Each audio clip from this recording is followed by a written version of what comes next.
Bonjour à tous et à toutes, et bienvenue dans Pastille BD, l'émission qui vous fait passer en douceur l'actu du monde de la bande dessinée.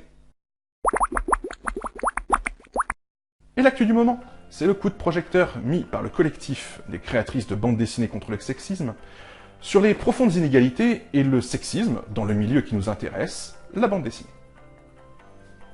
Deux mots de contexte. Janvier 2016. Le festival d'Angoulême réussit le pari débile de ne trouver aucune femme susceptible d'être soumise au vote des BDastes pour son Grand Prix. Parce qu'il est bien connu qu'aucune femme, en dehors de Sestak et Brecce qui ont été primées, n'ont jamais réalisé d'œuvres marquantes. Surtout pas la japonaise Ryoko Ikeda et sa Rose de Versailles culte. Pas moins Posy Simons, l'anglaise et ses multiples œuvres adaptées au cinéma. Ou l'américaine Louise Simonson, qui fut un pilier du comic book de super-héros. Aucune œuvre, on vous dit, rien à se mettre sous la dent. D'où l'intérêt de créer une association et un collectif. Des femmes et artistes engagés vont donc mettre le focus sur cette question taboue. Le monde de la BD est-il machiste? Sûrement pas, répondent nombre d'hommes. Ils ajoutent généralement que les lecteurs ne jugent que sur le talent et pas sur le genre de l'auteur. Généralement, quand les réponses sur un sujet épineux sont aussi tranchées, aussi rapides, c'est qu'il y a bien un problème derrière.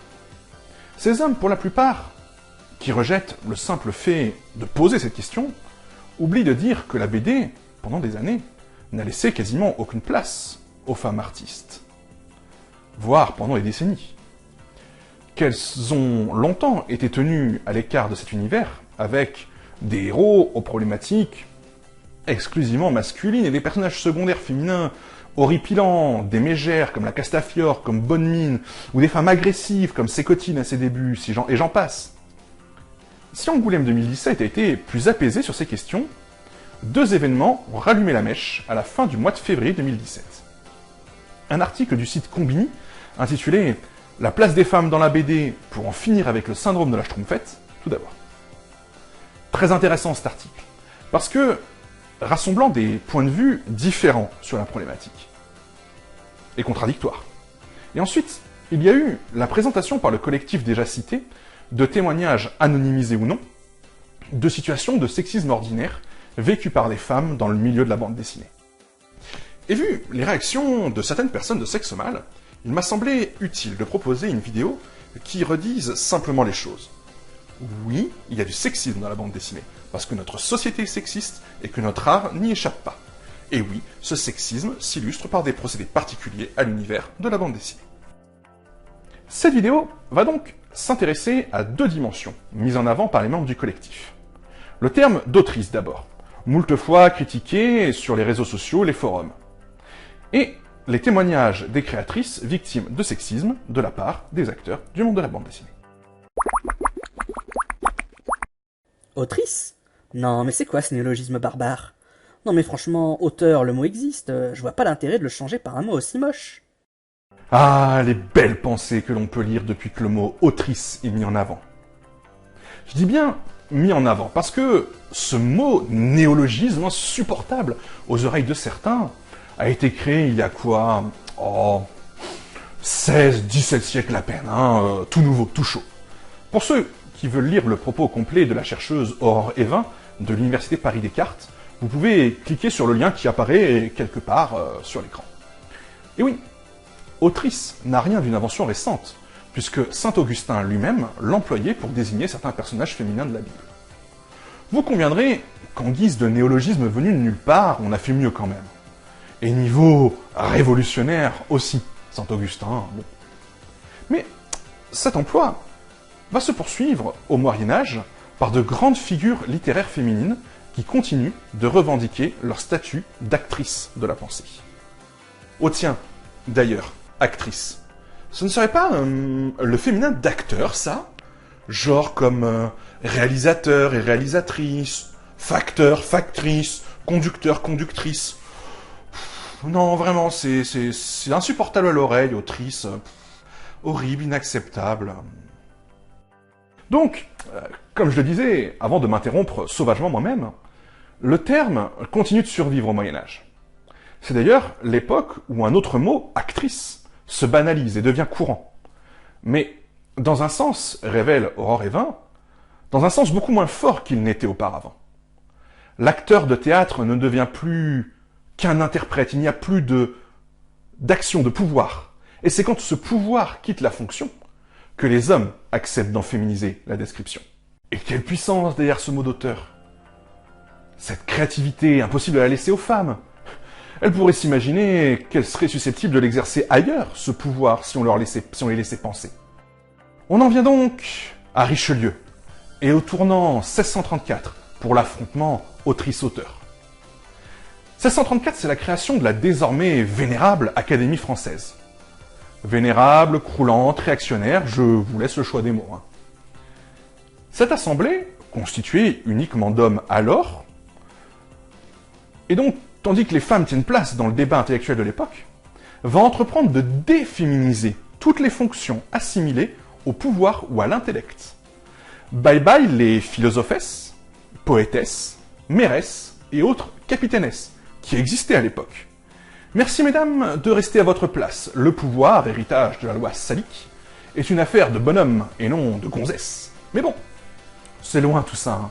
Revenons un peu plus près de nous. Autrice fait partie du dictionnaire, le saviez-vous? Là encore, paye ton néologisme. Depuis 1996, il est cité dans le Petit Robert, et le terme dispose de son entrée propre depuis 2003. Donc les « oui, c'est moche, oui, ça n'existe pas », tout ça, excusez-moi de la dire, mais c'est un peu totalement bullshit, vous l'aurez compris. Si ce mot n'est plus employé aujourd'hui, c'est parce que des hommes de pouvoir en ont décidé ainsi pour brimer l'autre moitié de l'humanité et faire qu'elle ne vienne pas prendre ce pouvoir. Point, barre. Mais revenons plus spécifiquement à la bande dessinée. Le chroniqueur que je suis, pigiste, youtubeur, ne se posait pas la question avant. Voire même, je restais dans l'a priori, non mais il y a déjà un féminin, il y a auteur. A-U-T-E-U-R-E. Un argument toujours employé pour contrer l'immonde autrice. Et donc certains prétendent trouver auteureux plus joli à l'oreille qu'autrice. Foutage de gueule. Donc, de par cette vidéo, j'entends prendre un engagement. En tant que commentateur du monde de la BD, je m'engage à ne plus employer le terme auteur quand il concerne une personne de sexe féminin. Désormais, vous lirez, vous entendrez chez moi le terme autrice, celui qui rend aux femmes leur légitimité à produire de la pensée et de l'art. N'oubliez jamais que quand on veut supprimer une idée, il suffit d'en supprimer le mot. George Orwell en a fait la démonstration brillante dans 1984. Alors, vous aussi, rendez son sens à cette réalité. Il y a des femmes qui créent des bandes dessinées. Elles en sont des autrices. Voilà qui est. Maintenant, passons la parole aux autrices elles-mêmes. Dans l'article de Combini dont je vous ai déjà parlé, Christophe Blain, célèbre auteur de bandes dessinées, Gus, Quai d'Orsay, tonne qu'il n'y a aucun machisme dans la BD. Pour lui, ça n'existe pas, c'est du faux débat, voire même, les auteurs de BD sont en fait ravis que des autrices apportent un souffle nouveau à la BD. Ok, très bien. On entend son point de vue, sa position. Mais ça pique un peu quand, quelques jours après cet article, le collectif des créatrices de BD produit une importante ligne de témoignages d'autrices, victimes, elles, de sexisme dans le milieu de la bande dessinée. La publication de ces témoignages n'était évidemment pas liée à la phrase de Blain, c'est une coïncidence, mais elle tombe fort à propos pour le contredire et appuyer encore plus fort. Pas de sexisme chez les auteurs BD, vous dites? Souvenir de l'époque héroïque des débuts. C'était une arrivée groupée sur un festival. J'étais comme souvent la seule femme auteur. Un jeune confrère, intrigué par ma présence, pensait donc que j'étais la copine d'un auteur invité. « Bah non, lui dis-je. »« Ah, mais alors vous êtes attaché de presse ?»« Pas davantage. »« Scénariste ?»« Non, je suis auteur, là. » Jeanne Puchol. Alors que je fais remarquer à un groupe d'auteurs gérant un magazine qu'il n'y a pas ou très peu de femmes dessinatrices qui y sont publiées, on n'en prend pas, non, sinon ça foutrait la merde entre nous. Auteur anonyme. Pas de sexisme, on vous dit. Pas plus chez les éditeurs, d'ailleurs, ça se saurait, hein. Tu devrais signer avec ton nom complet, car uniquement ton prénom, ça fait pute. Un éditeur à mon intention. Ok, j'arrête là la litanie. Je vous laisse découvrir les autres citations sur le site du collectif. Cliquez sur le lien, mais attention, ça risque de vous piquer un peu les yeux. Donc, ces situations de sexisme, elles ont été vécues. Elles sont réelles. D'ailleurs, la phrase de Blin en elle-même est idiote. Pourquoi le monde de la BD serait-il épargné par ce fléau qui parcourt toute la société française? Pourquoi serait-il moins patriarcal? On parle d'un monde dans lequel quasiment tous les postes de directeurs de maison d'édition sont tenus par des hommes. En dehors de Marie Moinard chez Les Ronds dans l'eau, les décideurs sont quand même franchement des hommes. Alors oui, il y a très nombreuses directrices de collection. J'ai fait des recherches là-dessus. Il y en a beaucoup plus que ce que je n'imaginais. Elles ont donc un pouvoir de décision, elles n'en sont pas privées. Mais au final, elles ont rarement cette ultime décision. Et en tout cas, sûrement pas le contrôle de l'argent, qui quand même détermine beaucoup de choses.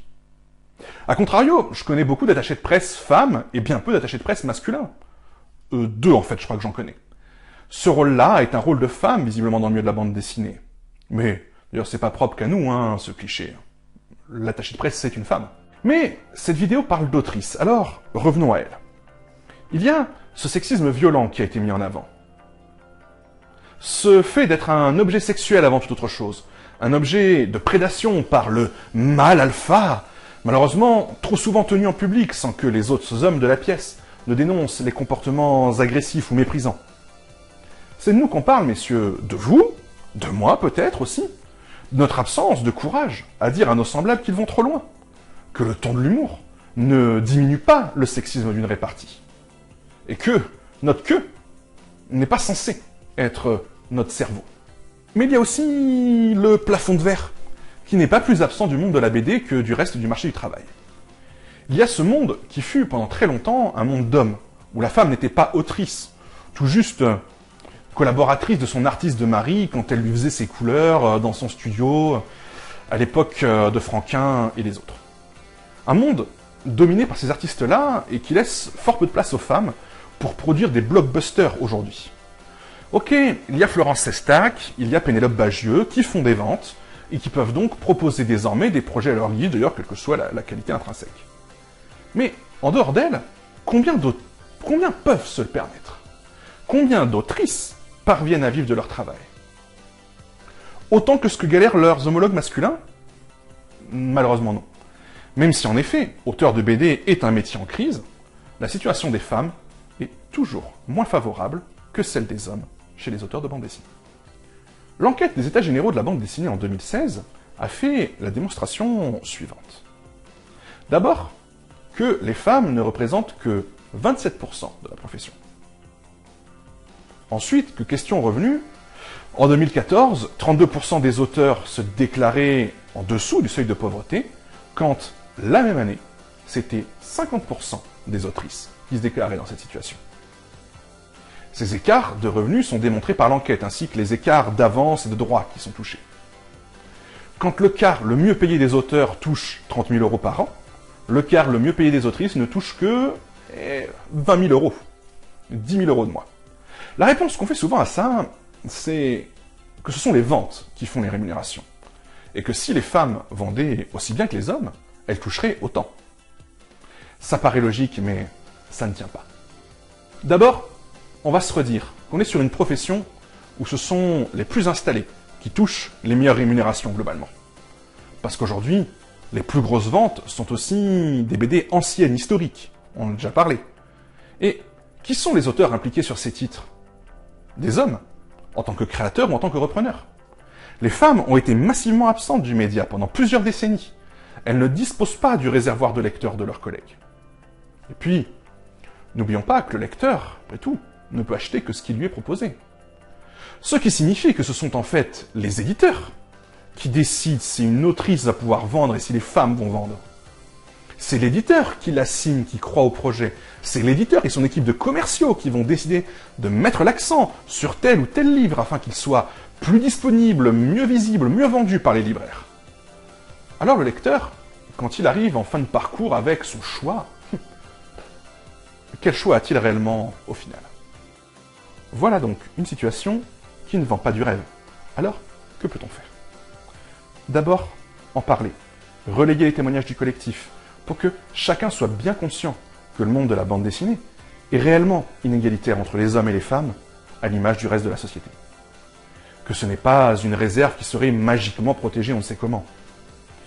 Et ce, afin qu'il ne soit plus possible de nier cette réalité.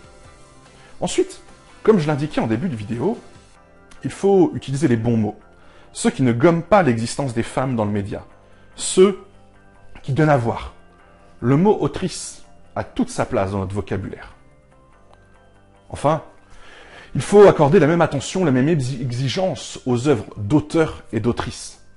Une BD écrite par une fille n'est pas mignonne ou sensible parce que c'est une femme qui écrit. Un homme a autant de sensibilité ou de douceur à exprimer qu'une femme. Le respect, c'est de prendre ces albums pour ce qu'ils sont. Des univers à ressentir, à vivre, à penser, à commenter. Voilà déjà 3 éléments qui nourriraient une plus grande égalité entre les sexes dans la création de bandes dessinées. Ils ne sont pas les seuls, je suis tout à fait d'accord. Je vous invite évidemment à en discuter dans les commentaires de cette vidéo.